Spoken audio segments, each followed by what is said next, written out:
ಎಲ್ಲರಿಗೂ ನಮಸ್ಕಾರ. ನವೋನ್ನತಿ ಎಜುಕೇಶನ್ ಚಾನೆಲ್ಗೆ ಎಲ್ಲರಿಗೂ ಸ್ವಾಗತ. ಇವತ್ತಿನ ಸೆಷನ್ನಲ್ಲಿ ಭಾರತದ ಸಂವಿಧಾನಕ್ಕೆ ಕುರಿತಂತೆ ಮೊದಲನೇ ಅಧ್ಯಾಯವಾದ ಕೇಂದ್ರ ಹಾಗೂ ಅದರ ಭೂಪ್ರದೇಶಗಳು ಎಂಬ ಅಧ್ಯಾಯಕ್ಕೆ ಸಂಬಂಧಿಸಿದಂತೆ ಪ್ರಮುಖ 20 ಪ್ರಶ್ನೋತ್ತರಗಳನ್ನು ವಿಶ್ಲೇಷಣೆ ಮಾಡೋಣ. ಇತ್ತೀಚಿನ ದಿನಗಳಲ್ಲಿ ಎಲ್ಲ ಪರೀಕ್ಷೆಗಳಲ್ಲೂ 10 ರಿಂದ 15 ಪ್ರಶ್ನೆಗಳು ಭಾರತದ ಸಂವಿಧಾನಕ್ಕೆ ಸಂಬಂಧಪಟ್ಟಂತೆ ಬರ್ತಾ ಇರೋದ್ರಿಂದ ನಾವು ಈ ವಿಷಯಕ್ಕೆ ಹೆಚ್ಚಿನ ಮಹತ್ವವನ್ನು ಕೊಡಲೇಬೇಕಾಗುತ್ತೆ. ಈ ವಿಡಿಯೋವನ್ನು ಕೊನೆವರೆಗೂ ನೋಡಿ, ಪ್ರಶ್ನೆಗಳನ್ನು ಬರ್ಕೊಂಡು ಅಧ್ಯಯನ ಮಾಡಿ. ಈ ವಿಡಿಯೋ ಇಷ್ಟ ಆದರೆ ಲೈಕ್ ಮಾಡಿ, ಇದ್ರ ಬಗ್ಗೆ ಕಮೆಂಟ್ಸ್ ಮಾಡಿ, ನಿಮ್ಮ ಸ್ನೇಹಿತರೆಲ್ಲರಿಗೂ ಶೇರ್ ಮಾಡಿ ಅಂತ ಕೇಳ್ಕೊತಾ ಈ ಒಂದು ಸೆಷನ್ನ ಪ್ರಾರಂಭ ಮಾಡೋಣ. ಮೊದಲನೇ ಪ್ರಶ್ನೆ, ಭಾರತದ ಸಂವಿಧಾನದ 1ನೇ ವಿಧಿಯು ಭಾರತವನ್ನು ಹೇಗೆ ವಿವರಿಸುತ್ತದೆ? ಆಪ್ಷನ್ಸ್ ಹೀಗಿವೆ: ರಾಜ್ಯಗಳ ಒಕ್ಕೂಟ, ರಾಜ್ಯಗಳ ಸಂಘ, ಏಕರೂಪದ ರಾಜ್ಯ, ಕಾನ್ಫೆಡರೇಷನ್. ಉತ್ತರ ಬಿ, ರಾಜ್ಯಗಳ ಸಂಘ, ಯೂನಿಯನ್ ಆಫ್ ಸ್ಟೇಟ್ಸ್. ವಿವರಣೆ: ಭಾರತವು ಒಂದು ಸಂಯುಕ್ತ ರಾಜ್ಯಗಳ ಒಕ್ಕೂಟವಾಗಿದ್ದು, ಇದು 28 ರಾಜ್ಯಗಳನ್ನು, 8 ಕೇಂದ್ರಾಡಳಿತ ಪ್ರದೇಶಗಳನ್ನು ಹಾಗೂ ಒಂದು ರಾಷ್ಟ್ರೀಯ ರಾಜಧಾನಿಯನ್ನ ಒಳಗೊಂಡಿದೆ. ಎರಡನೇ ಪ್ರಶ್ನೆ, ಹೊಸ ರಾಜ್ಯಗಳನ್ನು ಸ್ಥಾಪಿಸುವ ಅಥವಾ ಅಸ್ತಿತ್ವದಲ್ಲಿರುವ ರಾಜ್ಯಗಳ ಹೆಸರು ಮತ್ತು ಗಡಿ ಬದಲಿಸುವ ಅಧಿಕಾರ ಯಾರಿಗಿದೆ? ಆಪ್ಷನ್ಸ್ ಹೀಗಿದೆ: ರಾಷ್ಟ್ರಪತಿ, ಸರ್ವೋಚ್ಚ ನ್ಯಾಯಾಲಯ, ಸಂಸತ್ತು, ಪ್ರಧಾನಮಂತ್ರಿ. ಉತ್ತರ ಸಿ, ಸಂಪತ್ತು. ವಿವರಣೆ: ಸಂವಿಧಾನದ 2ನೇ ವಿಧಿಯ ಪ್ರಕಾರ ಸಂಸತ್ತು ಭಾರತದ ಒಕ್ಕೂಟಕ್ಕೆ ಹೊಸ ರಾಜ್ಯಗಳನ್ನು ಸೇರಿಸಿಕೊಳ್ಳಬಹುದು ಮತ್ತು ಸೂಕ್ತವೆನಿಸಿದರೆ ಹೊಸ ರಾಜ್ಯವನ್ನು ಸ್ಥಾಪಿಸಬಹುದು. ಸಂವಿಧಾನದ 3ನೇ ವಿಧಿಯು ದೇಶದ ರಾಜಕೀಯ ಭೂಪಟವನ್ನು ಪುನರ್ಜೋಡಣೆಗೆ ಸಹಕಾರಿಯಾಗುತ್ತದೆ.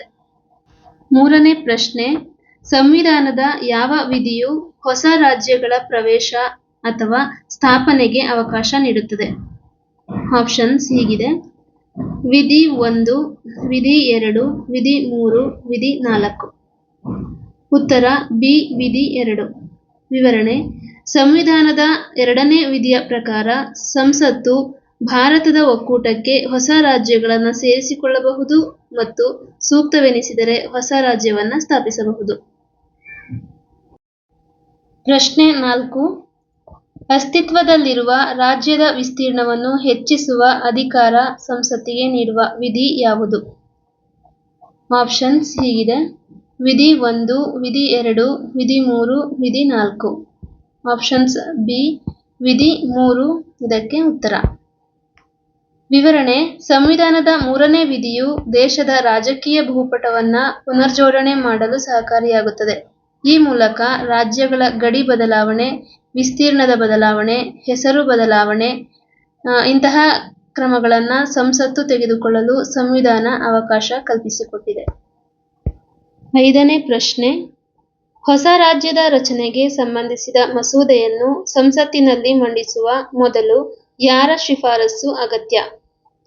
ಆಪ್ಷನ್ಸ್: ರಾಜ್ಯಪಾಲರು, ಮುಖ್ಯಮಂತ್ರಿಗಳು, ರಾಷ್ಟ್ರಪತಿ ಮತ್ತು ಉಪರಾಷ್ಟ್ರಪತಿ.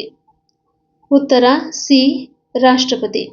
ವಿವರಣೆ ಹೇಗಿದೆ: ಮಸೂದೆಯನ್ನು ಸಂಸತ್ತಿನಲ್ಲಿ ಮಂಡಿಸುವ ಮೊದಲು ರಾಷ್ಟ್ರಪತಿಗಳು ಸಂಬಂಧಪಟ್ಟ ರಾಜ್ಯದ ಶಾಸಕಾಂಗಕ್ಕೆ ಅದರ ಅಭಿಪ್ರಾಯ ಕೇಳಲು ಕಳುಹಿಸುತ್ತಾರೆ. ಆದರೆ ಆ ಅಭಿಪ್ರಾಯವನ್ನು ಪಾಲಿಸುವುದು ಸಂಸತ್ತಿಗೆ ಕಡ್ಡಾಯವಲ್ಲ.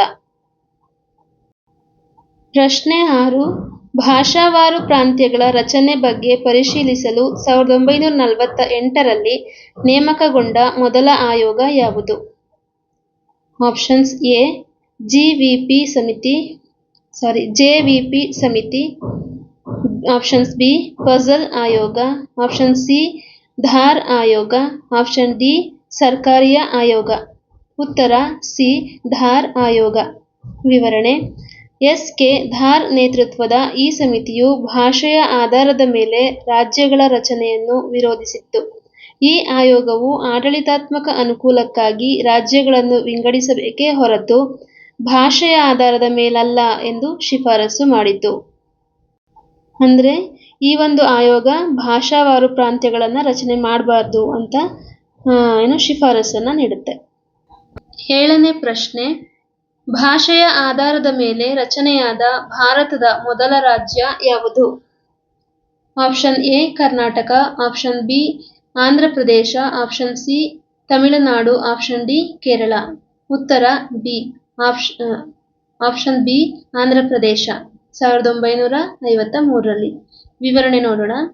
ಪ್ರತ್ಯೇಕ ಆಂಧ್ರ ರಾಜ್ಯಕ್ಕಾಗಿ ಪೊಟ್ಟಿ ಶ್ರೀರಾಮುಲು ಅವರು 56 ದಿನಗಳ ಉಪವಾಸ ಸತ್ಯಾಗ್ರಹ ಮಾಡಿ ಮೃತಪಟ್ಟ ನಂತರ ಜನತೆಯ ಒತ್ತಡಕ್ಕೆ ಮಣಿದು ಸರ್ಕಾರ ಆಂಧ್ರ ಪ್ರದೇಶವನ್ನ ಭಾಷೆಯ ಆಧಾರದ ಮೇಲೆ ರಚಿಸಿತು. ಅಂದ್ರೆ ಭಾಷೆಯ ಆಧಾರದ ಮೇಲೆ ರಚನೆಯಾದ ಭಾರತದ ಮೊದಲ ರಾಜ್ಯ ಯಾವುದು ಅಂತ ಹೇಳಿದ್ರೆ ಆಂಧ್ರ ಪ್ರದೇಶ ಆಗುತ್ತೆ. ಓಕೆನಾ. ಇದಕ್ಕೆ ಕಾರಣ ಯಾರು ಅಂತ ಕೇಳಿದ್ರೆ ಶ್ರೀ ಪೊಟ್ಟಿ ಶ್ರೀರಾಮುಲು ಅವರು. ಇವರು 56 ದಿನಗಳ ಕಾಲ ಉಪವಾಸವನ್ನ ಮಾಡಿ ಈ ಒಂದು ರಾಜ್ಯದ ರಚನೆಗೆ ಕಾರಣ ಆಗಿರ್ತಾರೆ. ಮುಂದಿನ ಪ್ರಶ್ನೆ, ರಾಜ್ಯ ಪುನರ್ವಿಂಗಡಣಾ ಕಾಯ್ದೆ ಸ್ಟೇಟ್ಸ್ ರಿಆರ್ಗನೈಸೇಷನ್ ಆಕ್ಟ್ ಜಾರಿಗೆ ಬಂದ ವರ್ಷ ಯಾವುದು? Options A 1950, option B 1952, option C 1956, option D 1960. ಉತ್ತರ ಸಿ 1956. ವಿವರಣೆ ಹೀಗಿದೆ. ಫಜಲ್ ಅಲಿ ಆಯೋಗದ ಶಿಫಾರಸುಗಳನ್ನು ಕೆಲವು ಮಾರ್ಪಾಡುಗಳೊಂದಿಗೆ ಒಪ್ಪಿಕೊಂಡ ಭಾರತ ಸರ್ಕಾರ ಸಂಸತ್ತಿನಲ್ಲಿ ರಾಜ್ಯ ಪುನರ್ವಿಂಗಡಣಾ ಕಾಯ್ದೆಯನ್ನ ಮಂಡಿಸಿತು. ಈ ಕಾಯ್ದೆಯನ್ನು ಜಾರಿಗೆ ತರಲು ಸಂವಿಧಾನಕ್ಕೆ 7ನೇ ತಿದ್ದುಪಡಿಯನ್ನ ಮಾಡಲಾಯಿತು. ಅಂತಿಮವಾಗಿ ಈ ಐತಿಹಾಸಿಕ ಕಾಯ್ದೆಯು ನವೆಂಬರ್ 1, 1956ರಂದು ಅಧಿಕೃತವಾಗಿ ಜಾರಿಗೆ ಬಂದಿತು. ರಾಜ್ಯ ಪುನರ್ವಿಂಗಡಣಾ ಕಾಯ್ದೆಯು 1956ರಲ್ಲಿ ಜಾರಿಗೆ ಬಂದಿತು. ಇದು ಭಾಷೆಯ ಆಧಾರದ ಮೇಲೆ ಭಾರತದ ರಾಜ್ಯಗಳ ಗಡಿಯನ್ನ ಮರು ರಚಿಸಿದ ಅತ್ಯಂತ ಮಹತ್ವದ ಶಾಸನವಾಗಿದೆ. ಅಂದ್ರೆ ಈ ಪ್ರಶ್ನೆಗೆ ಉತ್ತರ ಏನು? 1956. ರಾಜ್ಯ ಪುನರ್ವಿಂಗಡಣಾ ಕಾಯ್ದೆ ಜಾರಿಗೆ ಬಂದ ವರ್ಷ ಅಂತ ಕೇಳಿದ್ರೆ 1956. ಆ ಕಾಯ್ದೆ ಜಾರಿಗೆ ಬರಬೇಕು ಅಂತ ಸಂವಿಧಾನಕ್ಕೆ ಮಾಡಿದಂತಹ ತಿದ್ದುಪಡಿ ಯಾವುದು ಅಂತ ಕೇಳ್ಬೋದು. ಅದು 7ನೇ ತಿದ್ದುಪಡಿಯಾಗಿರುತ್ತೆ. ಮುಂದಿನ ಪ್ರಶ್ನೆಗೆ ಹೋಗೋಣ. 9ನೇ ಪ್ರಶ್ನೆ, 1956ರ ರಾಜ್ಯ ಪುನರ್ವಿಂಗಡಣಾ ಕಾಯ್ದೆಯನ್ವಯ ಭಾರತದಲ್ಲಿ ಎಷ್ಟು ರಾಜ್ಯ ಮತ್ತು ಕೇಂದ್ರಾಡಳಿತ ಪ್ರದೇಶಗಳಿದ್ದವು? ಆಪ್ಷನ್ಸ್ ಎ 12 ರಾಜ್ಯ 5 ಕೇಂದ್ರಾಡಳಿತ ಪ್ರದೇಶ, ಆಪ್ಷನ್ ಬಿ 14 ರಾಜ್ಯ 6 ಕೇಂದ್ರಾಡಳಿತ ಪ್ರದೇಶ, ಆಪ್ಷನ್ ಸಿ 15 ರಾಜ್ಯ 7 ಕೇಂದ್ರಾಡಳಿತ ಪ್ರದೇಶ, ಆಪ್ಷನ್ ಡಿ 20 ರಾಜ್ಯ 9 ಕೇಂದ್ರಾಡಳಿತ ಪ್ರದೇಶಗಳು. ಉತ್ತರ ಬಿ 14 ರಾಜ್ಯಗಳು ಮತ್ತು 6 ಕೇಂದ್ರಾಡಳಿತ ಪ್ರದೇಶಗಳು. ವಿವರಣೆ, 1956ರ ರಾಜ್ಯ ಪುನರ್ವಿಂಗಡಣಾ ಕಾಯ್ದೆಯನ್ನ ಆಗಸ್ಟ್ 31, 1956ರಂದು ಅಂಗೀಕರಿಸಲಾಯಿತು ಮತ್ತು ನವೆಂಬರ್ 1, 1956ರಿಂದ ಅಧಿಕೃತವಾಗಿ ಜಾರಿಗೆ ಬಂತು. ರಾಜ್ಯ ಪುನರ್ವಿಂಗಡಣಾ ಕಾಯ್ದೆ ಪ್ರಕಾರ 14 ರಾಜ್ಯಗಳು ಮತ್ತು 6 ಕೇಂದ್ರಾಡಳಿತ ಪ್ರದೇಶಗಳು ರಚನೆಯಾದವು. ಮುಂದಿನ ಪ್ರಶ್ನೆ 10. ಸಿಕ್ಕಿಂ ರಾಜ್ಯವು ಭಾರತದ ಪೂರ್ಣ ಪ್ರಮಾಣದ ರಾಜ್ಯವಾಗಿ ಯಾವ ವರ್ಷದಲ್ಲಿ ಸೇರ್ಪಡೆಯಾಯಿತು? Options A 1974, option B 1975, option C 1972, option D 1980. Option B ಉತ್ತರ 1975. ಇದು 36ನೇ ತಿದ್ದುಪಡಿ ಮೂಲಕ ನಡೆದಂತಹ ಒಂದು ರಾಜ್ಯದ ರಚನೆಯಾಗಿರುತ್ತೆ. ವಿವರಣೆ ಹೇಗಿದೆ? 1947ರವರೆಗೆ ಚೌಗನ್ ದೊರೆಯಿಂದ ಆಳ್ವಿಕೆಗೆ ಒಳಪಟ್ಟು ದೇಶೀಯ ಸಂಸ್ಥಾನವಾಗಿದ್ದ ಸಿಕ್ಕಿಂ ರಾಜ್ಯವು ನಂತರದ ದಿನಗಳಲ್ಲಿ ಭಾರತದ ಪ್ರೊಟೆಕ್ಟರೇಟ್ ಆಗಿದ್ದು, ಸೆಪ್ಟೆಂಬರ್ 7, 1974ರವರೆಗೆ ಭಾರತದೊಂದಿಗೆ ನಿಕಟ ಸಂಪರ್ಕ ಹೊಂದಿದ್ದ ಸಿಕ್ಕಿಂ ರಾಜ್ಯವು ಏಪ್ರಿಲ್ 26, 1975ರಲ್ಲಿ ಭಾರತಕ್ಕೆ ಸೇರಲು ಇಚ್ಛೆ ವ್ಯಕ್ತಪಡಿಸಿತು.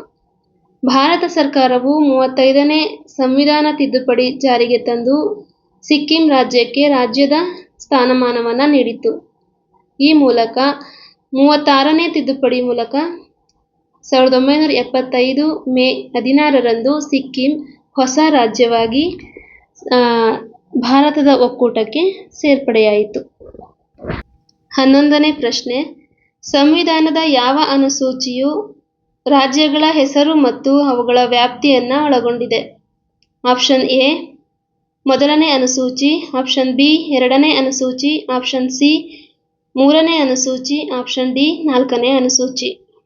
ಉತ್ತರ ಎ ಮೊದಲನೇ ಅನುಸೂಚಿ. ವಿವರಣೆ ಹೀಗಿದೆ: ಮೊದಲನೇ ಅನುಸೂಚಿಯು ಭಾರತದ ಒಕ್ಕೂಟದ ಅವಿಭಾಜ್ಯ ಅಂಗಗಳಾದ ರಾಜ್ಯಗಳು ಮತ್ತು ಕೇಂದ್ರಾಡಳಿತ ಪ್ರದೇಶಗಳ ಸಂಪೂರ್ಣ ಪಟ್ಟಿಯನ್ನು ಒಳಗೊಂಡಿದೆ.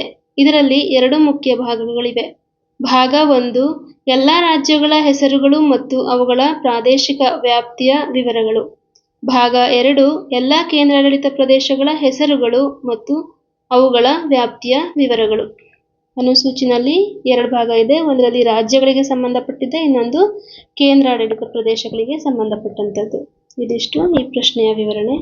ಮುಂದಿನ ಪ್ರಶ್ನೆ 12ನೇ ಪ್ರಶ್ನೆ: ತೆಲಂಗಾಣ ರಾಜ್ಯವು ಅಧಿಕೃತವಾಗಿ ಅಸ್ತಿತ್ವಕ್ಕೆ ಬಂದ ದಿನಾಂಕ ಯಾವುದು? Option A June 2, 2014, option B June 2, 2015, option C August 15, 2014, option D ಜನವರಿ 26, 2014. ಉತ್ತರ ಎ ಜೂನ್ 2, 2014. ವಿವರಣೆ: 29ನೇ ರಾಜ್ಯವಾಗಿ ತೆಲಂಗಾಣವು ಆಂಧ್ರ ಪ್ರದೇಶದಿಂದ ವಿಭಜನೆಗೊಂಡು ಜೂನ್ 2, 2014ರಂದು ಹೊಸ ರಾಜ್ಯವಾಗಿ ತೆಲಂಗಾಣ ರಾಜ್ಯ ಉಗಮವಾಯಿತು. ಪ್ರಸ್ತುತ ಜಮ್ಮು ಕಾಶ್ಮೀರ ರಾಜ್ಯವಲ್ಲದ ಕಾರಣ 28 ರಾಜ್ಯಗಳು ಮತ್ತು 8 ಕೇಂದ್ರಾಡಳಿತ ಪ್ರದೇಶಗಳು ಇವೆ. ಮುಂದಿನ ಪ್ರಶ್ನೆ: ಮೈಸೂರು ರಾಜ್ಯಕ್ಕೆ ಕರ್ನಾಟಕ ಎಂದು ಯಾವಾಗ ನಾಮಕರಣ ಮಾಡಲಾಯಿತು? Option A November 1, 1956, option B November 1, 1971, option C November 1, 1973, option D November 1, 1960. ಉತ್ತರ ಸಿ ನವೆಂಬರ್ 1, 1973. ಮೈಸೂರು ರಾಜ್ಯಕ್ಕೆ ನವೆಂಬರ್ 1, 1973ರಂದು ಕರ್ನಾಟಕ ಎಂದು ನಾಮಕರಣ ಮಾಡಲಾಯಿತು. ಅಂದಿನ ಮುಖ್ಯಮಂತ್ರಿ ಡಿ. ದೇವರಾಜ ಅರಸು ಅವರ ನೇತೃತ್ವದ ಸರ್ಕಾರವು ಈ ಐತಿಹಾಸಿಕ ನಿರ್ಧಾರವನ್ನು ಕೈಗೊಂಡಿತು.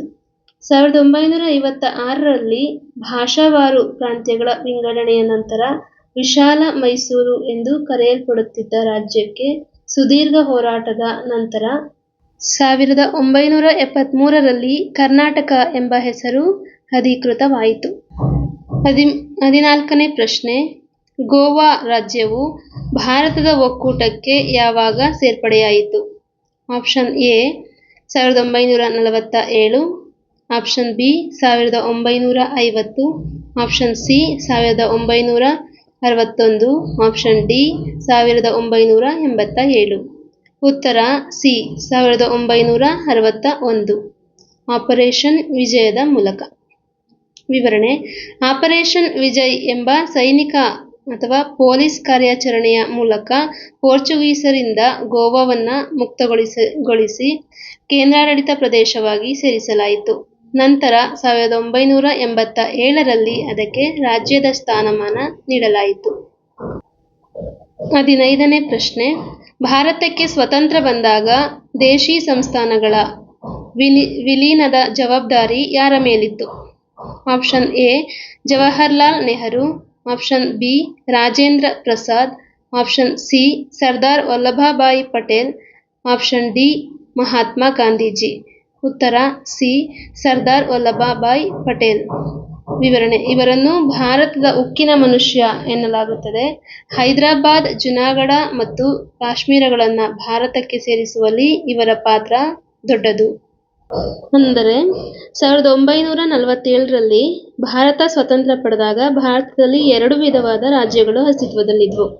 ಮೊದಲನೇದು ಬ್ರಿಟಿಷ್ ಪ್ರಾಂತ್ಯ, ಎರಡನೇದು ದೇಶೀಯ ಸಂಸ್ಥಾನಗಳು. ಬ್ರಿಟಿಷ್ ಪ್ರಾಂತ್ಯಗಳು ನೇರವಾಗಿ ಬ್ರಿಟಿಷರ ಅಧೀನದಲ್ಲಿದ್ದರೆ ಗವರ್ನರ್ ಜನರಲ್ನ ಹಿಡಿತದಲ್ಲಿದ್ದೋ. ಭಾರತಕ್ಕೆ ಸ್ವಾತಂತ್ರ್ಯ ಬರುತ್ತಿದ್ದಂತೆ ಈ ಬ್ರಿಟಿಷ್ ಪ್ರಾಂತ್ಯಗಳು ಭಾರತದ ಸರ್ಕಾರದ ಆಳ್ವಿಕೆಗೆ ಒಳಪಟ್ಟವು. ಆದರೆ ದೇಶೀಯ ಸಂಸ್ಥಾನಗಳು ಭಾರತದ ಸರ್ಕಾರದ ಆಳ್ವಿಕೆಗೆ ಒಳಪಟ್ಟಿರಲಿಲ್ಲ. 1947ರ ಭಾರತ ಸ್ವಾತಂತ್ರ್ಯ ಕಾಯ್ದೆ ಅನ್ವಯ ದೇಶೀಯ ಪ್ರಾಂತ್ಯಗಳಿಗೆ 3 ಆಯ್ಕೆಗಳ ಅವಕಾಶ ನೀಡಿದ್ರು. ಅದರಲ್ಲಿ ಏನು ಅವಕಾಶಗಳು ಅಂತ ಹೇಳಿದ್ರೆ, ಭಾರತದ ಒಕ್ಕೂಟಕ್ಕೆ ಸೇರ್ಪಡೆ ಆಗೋದು, ಪಾಕಿಸ್ತಾನದ ಒಕ್ಕೂಟಕ್ಕೆ ಸೇರ್ಪಡೆ ಆಗೋದು ಅಥವಾ ಸ್ವತಂತ್ರವಾಗಿರೋದು. ಈ 3 ಆಯ್ಕೆಗಳಲ್ಲಿ ಯಾವ ಆಯ್ಕೆ ಬೇಕಾದರೂ ಆಯ್ಕೆ ಮಾಡಬಹುದಿತ್ತು. ಅಂತಹ ಸಂದರ್ಭದಲ್ಲಿ 552 ದೇಶೀಯ ಸಂಸ್ಥಾನಗಳು ಭಾರತದ ಒಕ್ಕೂಟಕ್ಕೆ ಸೇರ್ಪಡೆ ಮಾಡಬೇಕಾಗಿತ್ತು. ಇಂತಹ ಸಂದರ್ಭದಲ್ಲಿ ದೇಶೀಯ ಸಂಸ್ಥಾನಗಳ ಸೇರ್ಪಡೆಯು ಒಂದು ಸಮಸ್ಯೆಯಾಗಿತ್ತು. ಕ್ಲಿಷ್ಟ ಸಂದರ್ಭದಲ್ಲಿ ದೇಶೀಯ ಸಂಸ್ಥಾನಗಳನ್ನು ಭಾರತದ ಒಕ್ಕೂಟಕ್ಕೆ ಸೇರಿಸಲು ಅಂದಿನ ಭಾರತದ ಉಪ ಪ್ರಧಾನಿ ಹಾಗೂ ಗೃಹ ಮಂತ್ರಿಯಾಗಿದ್ದಂತಹ, ಭಾರತದ ಉಕ್ಕಿನ ಮನುಷ್ಯ ಎಂದು ಖ್ಯಾತರಾದಂತಹ ಸರ್ದಾರ್ ವಲ್ಲಭಭಾಯಿ ಪಟೇಲ್ ರವರು ಸೂಕ್ತರೆಂದು ಬ್ರಿಟಿಷ್ ಉನ್ನತ ಅಧಿಕಾರಿಗಳು ಹಾಗೂ ಭಾರತದ ರಾಷ್ಟ್ರೀಯ ಕಾಂಗ್ರೆಸ್ನವರು ಕೂಡ ಭಾವಿಸಿದರು. ಅಲ್ಲದೆ ಗಾಂಧೀಜಿಯವರು ಕೂಡ ದೇಶೀಯ ಸಂಸ್ಥಾನಗಳ ಸಮಸ್ಯೆಯಿಂದ ದೇಶವನ್ನು ಒಗ್ಗೂಡಿಸಬೇಕು, ಅದಕ್ಕೆ ಒಬ್ಬ ವ್ಯಕ್ತಿ ಬೇಕು, ಆ ವ್ಯಕ್ತಿ ಸರ್ದಾರ್ ವಲ್ಲಭಾಯ್ ಪಟೇಲ್ರೇ ಆಗಿರಬೇಕು ಅಂತ ಹೇಳಿ ಅವರು ಕೂಡ ಸರ್ದಾರ್ ವಲ್ಲಭಭಾಯಿ ಪಟೇಲ್ ಅವರ ಹೆಸರನ್ನೇ ಸೂಚಿಸ್ತಾರೆ. ಇದಿಷ್ಟು ಈ ಪ್ರಶ್ನೆಯ ವಿವರಣೆ. ಮುಂದಿನ ಪ್ರಶ್ನೆಗೆ ಹೋಗೋಣ. 16ನೇ ಪ್ರಶ್ನೆ, ಪಾಂಡಿಚೇರಿ ಯಾರ ವಶದಲ್ಲಿತ್ತು? ಆಪ್ಷನ್ ಎ ಡಚ್ಚರ ವಶದಲ್ಲಿ, ಆಪ್ಷನ್ ಬಿ ಫ್ರೆಂಚರ ವಶದಲ್ಲಿ, ಆಪ್ಷನ್ ಸಿ ಪೋರ್ಚುಗೀಸರ ವಶದಲ್ಲಿ, ಆಪ್ಷನ್ ಡಿ ಬ್ರಿಟಿಷರ ವಶದಲ್ಲಿ. ಉತ್ತರ ಫ್ರೆಂಚರ ವಶದಲ್ಲಿ. ವಿವರಣೆ: 1954ರಲ್ಲಿ ಫ್ರೆಂಚರು ಇದನ್ನು ಭಾರತಕ್ಕೆ ಹಸ್ತಾಂತರಿಸಿದರು. 1962ರಲ್ಲಿ 14ನೇ ತಿದ್ದುಪಡಿ ಮೂಲಕ ಇದನ್ನು ಕೇಂದ್ರಾಡಳಿತ ಪ್ರದೇಶವಾಗಿ ಅಧಿಕೃತವಾಗಿ ಸೇರಿಸಲಾಯಿತು. ಅಂದರೆ ಪಾಂಡಿಚೇರಿ ಯಾರು ಫ್ರೆಂಚ್ ಹಲವಾರು ಕಾರ್ಯಾಚರಣೆಗಳ ಮೂಲಕ ಹೈದರಾಬಾದ್, ಜುನಾಗಢ ಮತ್ತು ಜಮ್ಮು ಕಾಶ್ಮೀರಗಳನ್ನ 1962ರಲ್ಲಿ 14ನೇ ತಿದ್ದುಪಡಿ ಮೂಲಕ ಇದನ್ನ ಕೇಂದ್ರಾಡಳಿತ ಪ್ರದೇಶವಾಗಿ ಸೇರಿಸ್ಕೊತಾರೆ. ಇದಿಷ್ಟು 16ನೇ ಪ್ರಶ್ನೆಯ ವಿವರಣೆ. 17ನೇ ಪ್ರಶ್ನೆ, ಜುನಾಗಢವು ಭಾರತದ ಒಕ್ಕೂಟಕ್ಕೆ ಯಾವಾಗ ಸೇರ್ಪಡೆಗೊಂಡಿತು? Option A 1948 March, option B 1948 ಜನವರಿ, ಆಪ್ಷನ್ ಸಿ 1948 ಜನವರಿ, ಆಪ್ಷನ್ 2 ಸೇಮ್ ಆಗಿದೆ, ಆಪ್ಷನ್ ಡಿ 1948 ಫೆಬ್ರವರಿ. ಉತ್ತರ ಆಪ್ಷನ್ ಡಿ 1948 ಫೆಬ್ರವರಿಯಲ್ಲಿ. ವಿವರಣೆ: ಜುನಾಗಢವನ್ನು ಸರ್ದಾರ್ ವಲ್ಲಭಾಯ್ ಪಟೇಲ್ ಅವರು ಮತದಾನದ ಮೂಲಕ ಫೆಬ್ರವರಿ 1948ರಲ್ಲಿ ಭಾರತದ ಒಕ್ಕೂಟಕ್ಕೆ ಸೇರ್ಪಡೆ ಮಾಡಿಕೊಂಡರು. ಇದಿಷ್ಟು 17ನೇ ಪ್ರಶ್ನೆ. ಮುಂದಿನ ಪ್ರಶ್ನೆ 18. ಜೆ.ವಿ.ಪಿ. ಸಮಿತಿಯನ್ನು ಯಾವಾಗ ರಚನೆ ಮಾಡಲಾಯಿತು? Options A 1948 August, option B 1948 December, option C 1948 November, option D 1948 October. ಉತ್ತರ 1948 ಡಿಸೆಂಬರ್ನಲ್ಲಿ. ವಿವರಣೆ: ಜೆ.ವಿ.ಪಿ. ಸಮಿತಿಯನ್ನ 1948 ಡಿಸೆಂಬರಲ್ಲಿ ರಚಿಸಲಾಯಿತು. ಈ ಸಮಿತಿಯು ತನ್ನ ವರದಿಯನ್ನ 1949 ಏಪ್ರಿಲ್ 1ರಲ್ಲಿ ಸಲ್ಲಿಸಿತು. ಜೆ.ವಿ.ಪಿ. ಸಮಿತಿಯಲ್ಲಿ ಜವಾಹರಲಾಲ್ ನೆಹರು, ಸರ್ದಾರ್ ವಲ್ಲಭಭಾಯಿ ಪಟೇಲ್, ಪಟ್ಟಾಭಿ ಸೀತಾರಾಮಯ್ಯ ಸದಸ್ಯರಾಗಿದ್ದರು. ಈ ಸಮಿತಿಯು ಕೂಡ ಭಾಷೆಯ ಆಧಾರದ ಮೇಲೆ ರಾಜ್ಯ ಪುನರ್ ರಚಿಸಬಾರದೆಂದು ಶಿಫಾರಸು ಮಾಡಿತು. ಇದಿಷ್ಟು 18ನೇ ಪ್ರಶ್ನೆಗೆ ಸಂಬಂಧಪಟ್ಟಂತ ವಿವರಣೆ. ಮುಂದಿನ ಪ್ರಶ್ನೆ 19. ಫಜಲ್ ಅಲಿ ಆಯೋಗವು ಯಾವಾಗ ತನ್ನ ವರದಿಯನ್ನ ಸರ್ಕಾರಕ್ಕೆ ಸಲ್ಲಿಸಿತು?